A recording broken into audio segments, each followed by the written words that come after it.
ഹരി ഓം. ദശകം 64, ശ്ലോകം 9.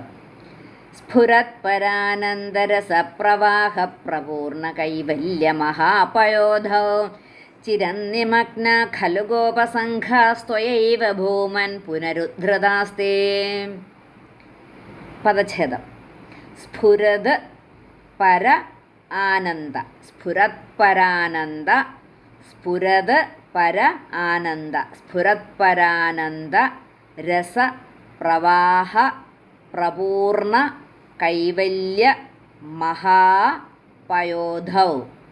സ്ഫുരത്പരാനന്ദ രസപ്രവാഹ പ്രപൂർണ കൈവല്യ മഹാപയോധൗ ചിരം നിമഗ്നാഃ ഖലു ഗോപസംഘാഃ. ചിരം നിമഗ്നാ ഖലു ഗോപസംഘാഃ ത്വയാ ഏവ ത്വയൈവ ത്വയാ ത്വയൈവ ഭൂമൻ പുനഃ ഉദ്ധൃതാഃ തേ. പുനഃ ഉദ്ധൃതാഃ തേ. പുനഃ അവിടെ വിസർഗമുണ്ട്. അപ്പോൾ പുനഃ ഉദ്ധൃത പുനരുദ്ധൃത. പുനരുദ്ധൃത പുനരുദ്ധൃതാഃ തേ. അവിടെ ഉദ്ധൃതാഃ വിസർഗം. വിസർഗം കഴിഞ്ഞ് തേ വരുമ്പോഴത്തേനും ഉദ്ധൃതാസ്തേ. ഇപ്പോൾ ഒരുമിച്ച് പറയുമ്പോൾ പുനരുദ്ധൃതാസ്തേ. ത്വയൈവ ഭൂമൻ പുനരുദ്ധൃതാസ്തേ. ഇപ്പോൾ അതുപോലെ തന്നെ മൂന്നാമത്തെ വരിയിൽ ഗോപസംഘാഹ വിസർഗമുണ്ട്. ഒന്നിലോ വിസർഗം പറഞ്ഞിട്ട് ത്വയൈവ ഭൂമൻ പുനരുദ്ധൃതാസ്തേ എന്നെടുക്കുക. അതല്ല ചേർത്തെടുക്കുകയാണെങ്കിൽ ചിരം നിമഗ്ന ഖലു ഗോപസംഘാസ്ത്വയൈവ ഭൂമൻ പുനരുദ്ധൃതാസ്തേ എന്നെടുക്കുക.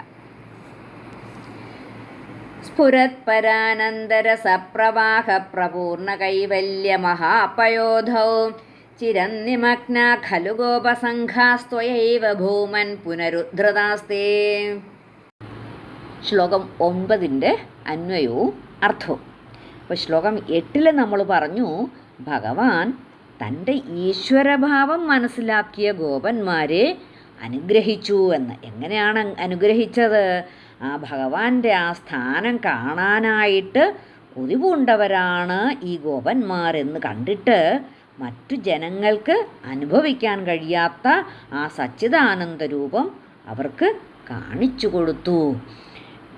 ഗോപസംഘാഃ സ്ഫുരത്പരാനന്ദരസപ്രവാഹ പ്രപൂർണ കൈവല്യ മഹാപയോധൗ ചിരം നിമഗ്നാ ഖലു ഭൂമൻ പുനഃ തേ ത്വയാ ഏവ ഉദ്ധൃതാഃ. ഗോപസംഘാഃ ഈ ഗോപജനങ്ങളെല്ലാം അപ്പോൾ അവരെ ആ സച്ചിദാനന്ദ രൂപം കാണിച്ചു കൊടുത്തു എന്ന് പറഞ്ഞില്ലേ, ആ ഗോപജനങ്ങളെല്ലാം സ്ഫുരത്ത് എന്ന് വെച്ചാൽ പ്രകാശിക്കുന്ന പരാനന്ദരസപ്രവാഹ.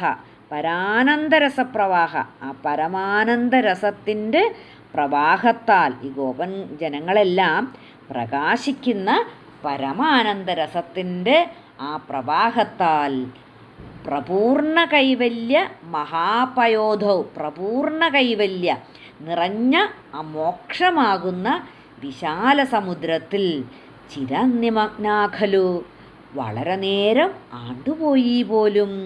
അപ്പോൾ ആ പ്രകാശിക്കുന്ന ആ പരമാനന്ദരസത്തിൻ്റെ പ്രവാഹത്താൽ നിറഞ്ഞ മോക്ഷമാകുന്ന വിശാല സമുദ്രത്തിൽ വളരെ നേരം ആണ്ടുപോയി പോലും.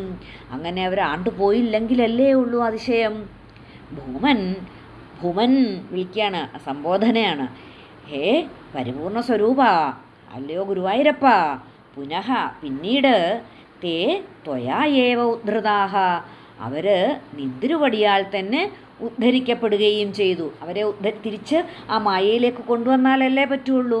അവരെ അതിലേക്ക് ഇട്ടിരുന്നാൽ പറ്റത്തില്ലല്ലോ. അവരെ ആ സച്ചിദാനന്ദ സ്വരൂപം അവർക്ക് കാണിച്ചു കൊടുത്തു. എന്നിട്ട് തിരിച്ചവരെ ആ പഴയ രീതിയിലേക്ക് കൊണ്ടുവരണമല്ലോ. അതാണ് പറഞ്ഞിരിക്കുന്നത് ഭൂമൻ പുനഃ തേ ത്വയാ ഏവ ഉദ്ധൃതാഃ. ഹേ പരിപൂർണ സ്വരൂപ, അല്ലയോ ഗുരുവായൂരപ്പ, പിന്നീട് അവർ നിന്തിരുവടിയാൽ തന്നെ ഉദ്ധരിക്കപ്പെടുകയും ചെയ്തു. ഈ ഭൂമൻ എന്ന ഈ സംബോധന ആനന്ദസ്വരൂപത്തിൽ ആറാടിക്കാനും മായയിലേക്ക് തിരിച്ചു കൊണ്ടുവരുവാനും ഈ രണ്ടിനും ആ ഭഗവാനുള്ള ആ സാമർഥ്യത്തെയാണ് കാണിക്കുന്നത്.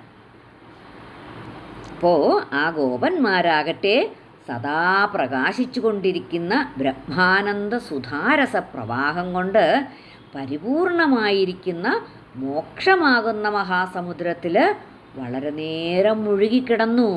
അല്ലയോ മഹാത്മാവേ, അല്ലയോ ഗുരുവായൂരപ്പ, നിന്തിരുവടിയാൽ തന്നെ അതിൽ പിന്നീട് അവർ ആ കൈവല്യ സമുദ്രത്തിൽ നിന്നും കരയേറ്റപ്പെടുകയും ചെയ്തു. ആ പരിപൂർണ സ്വരൂപനായ അവിടത്തേക്ക് തൻ്റെ ഭക്തന്മാരെ ആനന്ദ സമുദ്രത്തിൽ ആറാടിക്കുവാനും മായയിലേക്ക് തിരിച്ചു കൊണ്ടുവരുവാനുള്ള മാഹാത്മ്യം ഉണ്ടല്ലോ എന്ന് ഭട്ടതിരിപ്പാട് പറയുകയാണ്. സ്ഫുരത്പരാനന്ദരസപ്രവാഹ പ്രപൂർണ കൈവല്യ മഹാപയോധൗ ചിരന്യമഗ്ന ഖലു ഗോപസംഘാസ്ത്വയൈവ ഭൂമൻ പുനരുദ്ധൃതാസ്തേ.